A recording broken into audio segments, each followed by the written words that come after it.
Hello and welcome to our Midday Report here at TVP World. My name is Diana Skaya. And we begin with some breaking news. Two imprisoned journalists have been awarded the 2025 Sakharov Prize for freedom of thought. Now, they're Polish-Belarusian political prisoner Andrzej Poczobut and Georgian Mzia Amaglobeli, a founder of independent media outlets who was arrested during a pro-European protest in Georgia in 2024. Now, the Sakharov Prize is awarded each year by the European Parliament. This time, Polish-Belarusian journalist and political prisoner Andrzej Poczobut is among the two winners. Poczobut is currently serving an 8-year sentence in Belarus for allegedly inciting hatred. The verdict has been condemned by the European Parliament as well as international organizations, including Amnesty International and Reporters Without Borders. Now, the journalist has spent the last 4 years behind bars, and in total, he's been arrested more than a dozen times for his unfavorable coverage of the authorities and activism work for the Union of Poles in Belarus. Now, Belarusian opposition leader Svetlana Tikhanovskaya has lauded the European Parliament's decision, saying that Andrzej Poczobut is a, quote, symbol of resistance. My sincere congratulations to Andrzej Poczobut, his family, and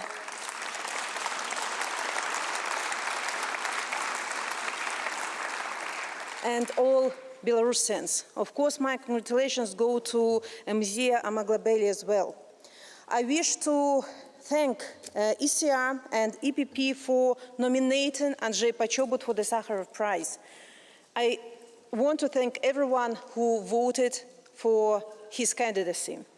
Andrzej is a Belarusian Polish journalist, became a symbol of resistance and personal enemy of the dictator. Before hearing his verdict of 8 years in high security prison, he said, "I'm going to prison with clear conscience. I always knew that when times like this come to Belarus, I will end up in prison." As for me, I know I would never have survived 20 years of my full sentence. Under those same conditions, the fate of Alexei Navalny was very much in store for me. There are still around 1,400 political prisoners in Belarus waiting for their turn to be free. And the number is growing by the day. We must get them all out. And joining me now in studio to discuss this further is Alina Kushik, the editor-in-chief of TVP World sister channel Belsat TV. Alina, thanks for being with us here on such an important occasion. Now, Alina, so this comes as a very big win for Andrzej Poczobut. He is behind bars. We just saw a clip of Svetlana holding up a portrait of Poczobut earlier this year. She was here with me and with Sergei holding that same portrait. It's nice to see her smiling and talking about this win. What do you think? Does this award mean that he's going to be able, that it's going to cause international pressure for Belarus to see his release? This is fantastic news from Strasbourg today. Sakharov Prize for Andrzej Poczobut. Absolutely, he is an amazing person, unbreakable journalist. I know him for many, many years, as we are originally from the same city of Grodno. And for me, he always was an example of extremely brave and professional journalist. Today, Andrzej is imprisoned, and I hope he will receive this news even from behind the bars, because I know that some information can be smuggled somehow in this Lukashenko's prison, and we also know that Andrzej Poczobut is in isolation. But we also hope that next release of Belarusian political prisoners, which was announced by US President's representative John Cole, would be possibly also for Andrzej Poczobut. Because we also received information from Polish MFA Vice Minister Marcin Bosacki that inside this group of political prisoners there could be people Polish citizens or people connected somehow to Poland as the country. And of course we know that Andrzej Poczobut is one of the most important persons on the top of the list, but for Alexander Lukashenko, I believe that he is one of the most precious prisoners. Possibly why he's keeping him there so long. Alina, what do you think that this award personally means for Poczobut? If we can just go inside his mind, what do you think this means for him? He's very modest person. I think that he doesn't like that much attention, but in this difficult political situation, I know that this attention means not attention only to his personality and his personal experience and what he done, but also to the whole Belarusian situation in Belarus and Belarus and Georgia as well, because this is also a huge award to Georgian journalism. That's why we're fighting also the very same cause. Right. Exactly. That's why launching together these two systems, because we are fighting against Russia. The same as Ukrainians, but with other means.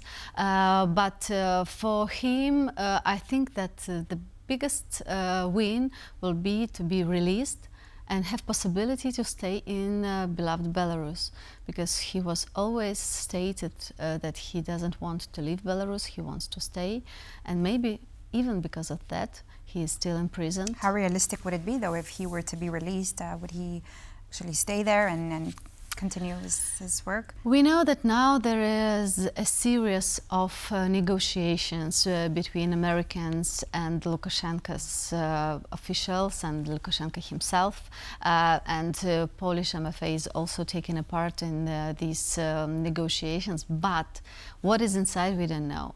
And to be honest, I think it's better to know less, to make it, very on low profile, to make diplomats work, and to use this possibility to release as much people as it's possible, because I believe that especially in these situations, if we want to release more people, it's better not to speculate too much, because right. At the end of the day, it's Lukashenko who is taking the decision who can be released.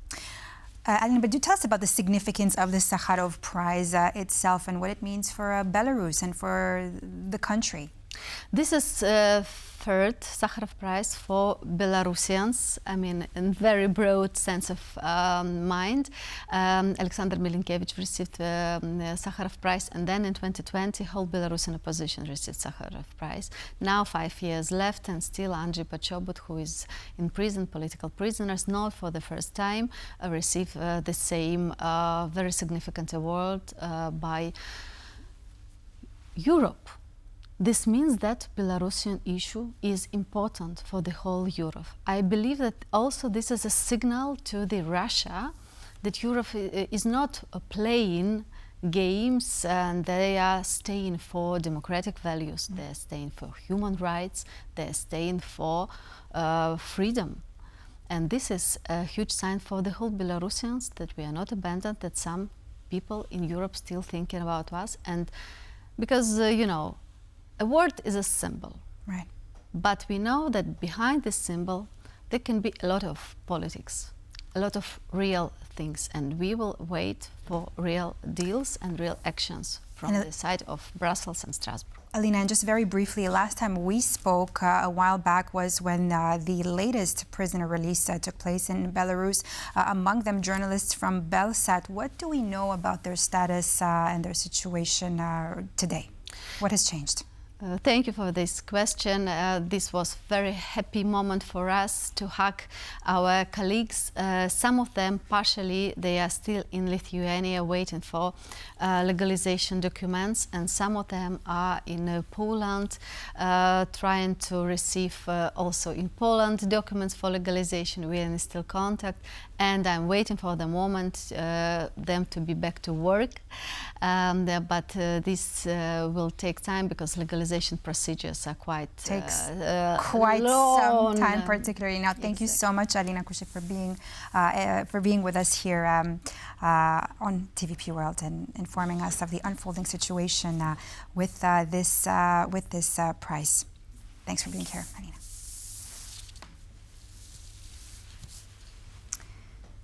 Moving on, Moscow's forces launched a series of massive strikes targeting homes, a kindergarten and power plants across Ukraine, killing at least 6 people in the capital, Kyiv, early on Wednesday.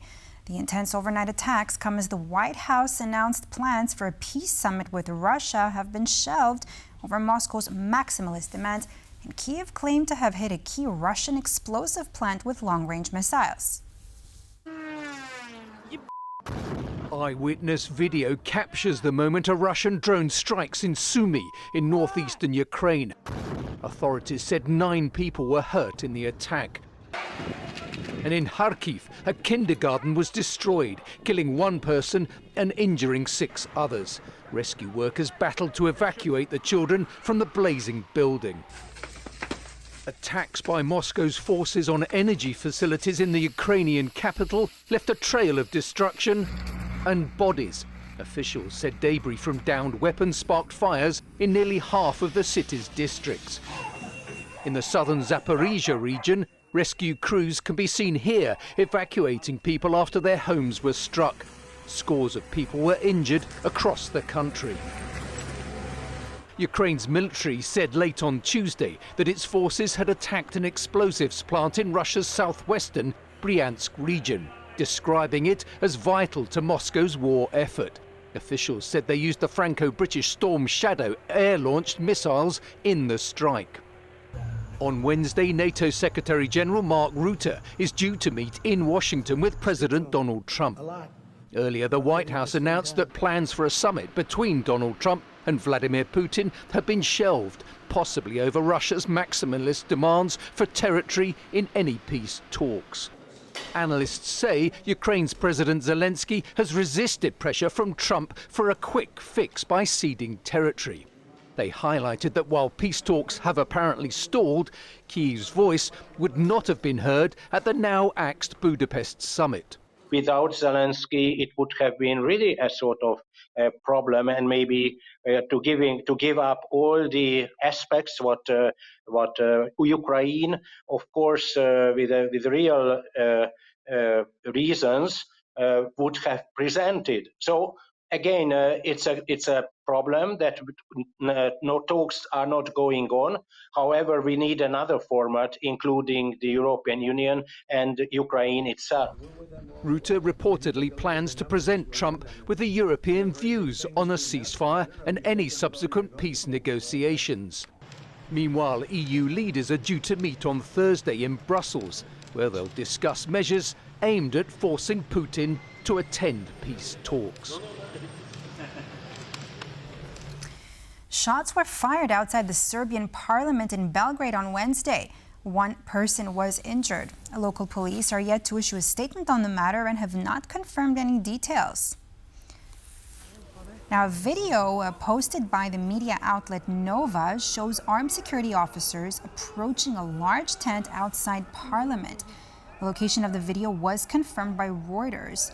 And according to reports, some shots were fired, after which a fire broke out inside the tent, one of several erected this year by supporters of President Alexander Vučić in opposition to anti-government protests. Now, it's not clear yet, however, who fired the shots or how the fire started, as local police have so far declined to comment. Several news outlets, however, are reporting that 1 person was injured. And one TV, for instance, said a 57-year-old man was wounded by a gunshot, but he is in stable condition.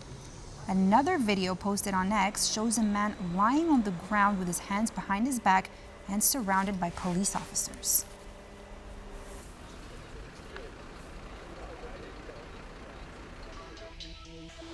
And that's all for this Midday Report here on TVP World. I'm Diana Skaya. Thanks for watching, and stay with us for more news and features.